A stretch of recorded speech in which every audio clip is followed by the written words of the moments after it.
vamos a compartir una entrevista que Pepe Sena le realizó a Karina Batiani de la Facultad de Ciencias Sociales en el marco de un acuerdo de intercambio de información y académico entre TV Ciudad, Informe Capital y la UDELAR.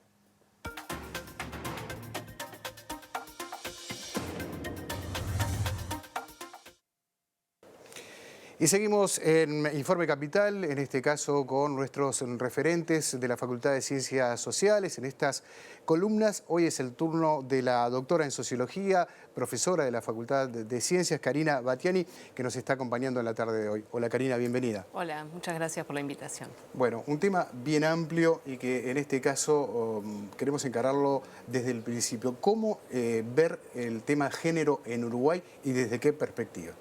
Bueno, a mí me gusta hablar siempre desde la perspectiva de las desigualdades sociales de género, ¿verdad? Y para eso tenemos que preguntarnos, bueno, ¿en qué punto estamos ahora? ¿Cómo se llegó hasta ahora? ¿Y qué es lo que falta hacia adelante? Si hacemos ese recorrido, podemos decir que en los últimos 30 o 40 años efectivamente ha habido un avance, ¿verdad? En términos de lo que es la posición y la situación de las mujeres en comparación con los varones en Uruguay. Avances que podemos decir el más significativo es la incorporación de las mujeres al mundo público. Es decir, las mujeres hoy no estamos exclusivamente en nuestras casas, sino que estamos integradas a prácticamente todas las esferas de participación y de actividad a nivel social, política, económica y demás. Quizás el indicador que mejor nos muestra esto es cómo ha crecido la tasa de actividad femenina en el mercado de trabajo, ¿verdad? Hoy tenemos una tasa de actividad del 55% de las mujeres, pero si además miramos las mujeres en las edades centrales, es decir, en las edades propiamente productivas, aquellas comprendidas, digamos, entre unos 30 y 60 años, encontramos que la tasa de actividad es muy próxima a la de los varones, o sea, se ubica en unos 70 puntos, mientras que la de los varones está en 85, ¿verdad? Entonces, ese es un indicador. Uno diría, bueno, entonces, ¿los problemas de las desigualdades de género en Uruguay se acabaron? Lamentablemente no. Porque cuando uno empieza a mirar, dice, bueno, estamos en el mercado de trabajo, pero resulta que ganamos menos que los varones, promedialmente. Situación que también mejoró, porque antes teníamos una diferencia de 30 puntos, es decir, por cada 100 pesos que tú ganabas, yo ganaba 70, y hoy esa diferencia es de 16 puntos, ¿verdad? Se ha cortado la brecha, pero todavía permanece. Y un dato curioso allí es que la brecha es mucho más amplia cuanto más educadas son las mujeres, es decir, contrariamente a lo que uno podría esperar, que los niveles educativos, digamos, impactan disminuyendo esa brecha, es al contrario, ¿verdad? Las brechas más amplias las encontramos entre las mujeres que tenemos niveles educativos más altos. Después, otra esfera que a mí me parece importante analizar es todo lo que ha ocurrido con el mundo privado, donde allí vemos las transformaciones menores, es decir, vemos, si tú querés, los lugares donde menos cambios han ocurrido. Se han transformado las estructuras familiares, las estructuras de los hogares, aquellos hogares numerosos a los que quizás estábamos acostumbrados algunos uruguayos, hoy ya no son la norma. Las mujeres tenemos menos hijos. Por supuesto que la situación es diferente en función de si miramos mujeres de bajos recursos o de altos recursos, pero en promedio tenemos menos de 2 hijos por mujer, ¿sí?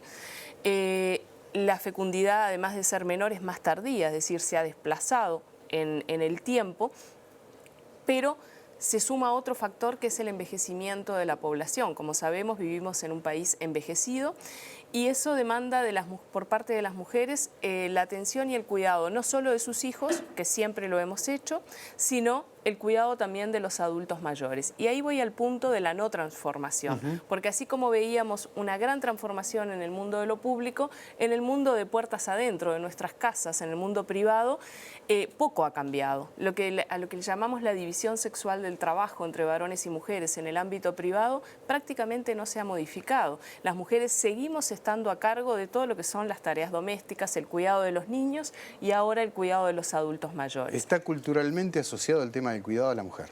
Está absoluta y culturalmente asociado al tema de la mujer. Se sigue creyendo que es un tema exclusivamente femenino y ahí se ubica uno de los nudos, desde mi punto de vista, más críticos o más importantes de la desigualdad entre varones y mujeres, porque el día tiene 24 horas para todos. Entonces es muy claro que si yo tengo que dedicarme a el cuidado de mis hijos, al cuidado de los adultos mayores, a atender las tareas domésticas, es menos tiempo disponible que me queda para participar en el mercado de trabajo, para capacitarme, para participar en distintas actividades de la vida social y política de este país. Entonces ahí hay un nudo crítico al que se está intentando dar respuesta por parte de las políticas públicas, por eso la creación del Sistema Nacional de Cuidados, ¿verdad?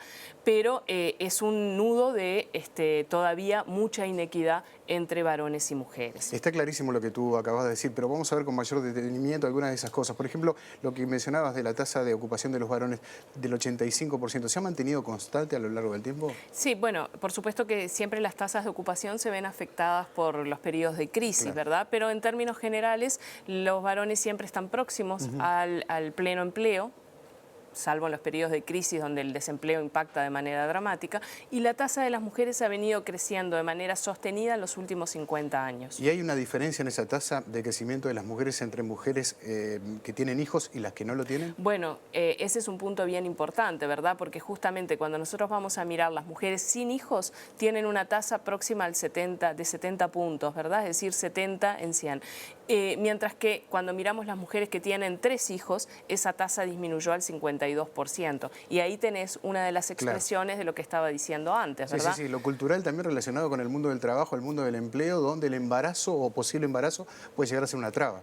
No puede llegar, lo es, ¿verdad? Hay varios estudios que muestran cómo, digamos, la potencialidad de la maternidad en las mujeres, poco importa si se concreta o no, se convierte en un factor de discriminación en el mundo laboral y en otras esferas también, pero en el mundo laboral y educativo principalmente. Doctora, ¿esta casuística en Uruguay es similar en la región?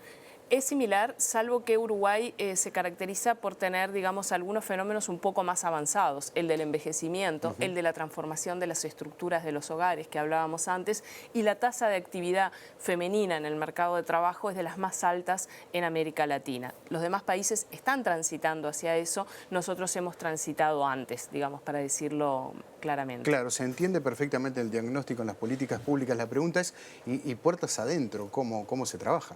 Y puertas adentro, ¿cómo se trabaja? Ahí está el gran desafío, porque además algunos estudios que hemos hecho en la facultad nos muestran que seguimos teniendo patrones de género muy conservadores. Es decir, cuando tú le preguntás a la población en general, ¿para quién es más importante conseguir un empleo remunerado? O frente a situaciones de crisis, ¿a quién se debería privilegiar? ¿A varones y mujeres para darles un empleo?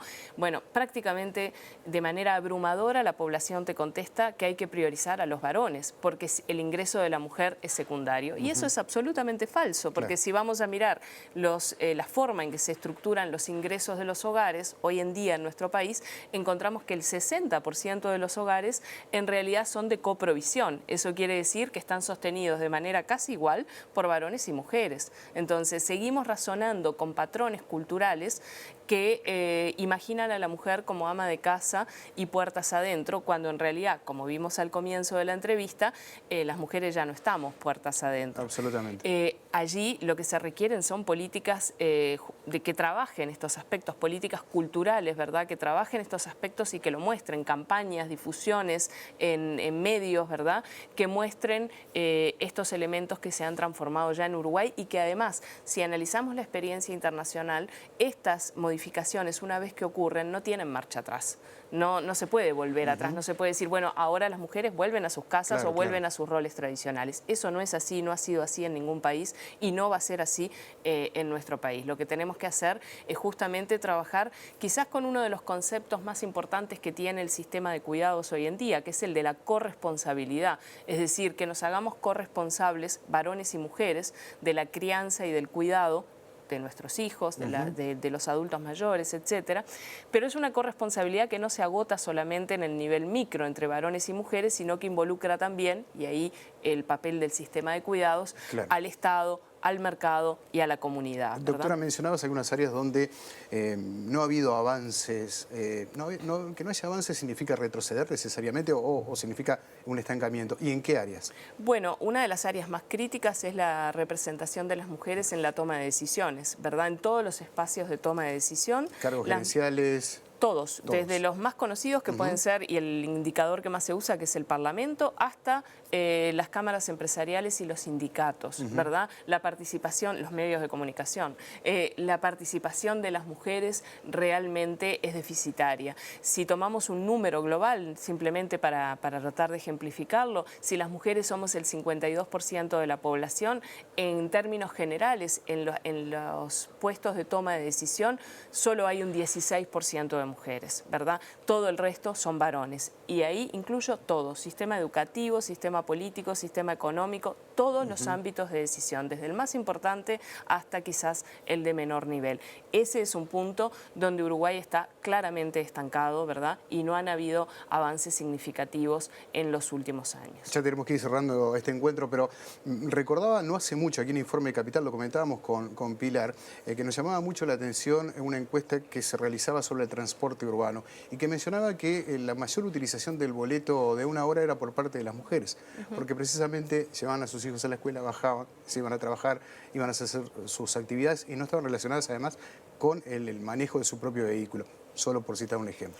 Sí, sin duda. Ese y otros datos interesantes sobre el uso del tiempo muestran de manera muy contundente la desigualdad entre varones y mujeres. Hicimos una serie de estudios sobre uso del tiempo en Uruguay que nos muestran cómo la desigualdad está afectando en la distribución de esas actividades cotidianas. Bueno, nos volveremos a encontrar seguramente. Ojalá. Muchísimas gracias. Gracias a ustedes.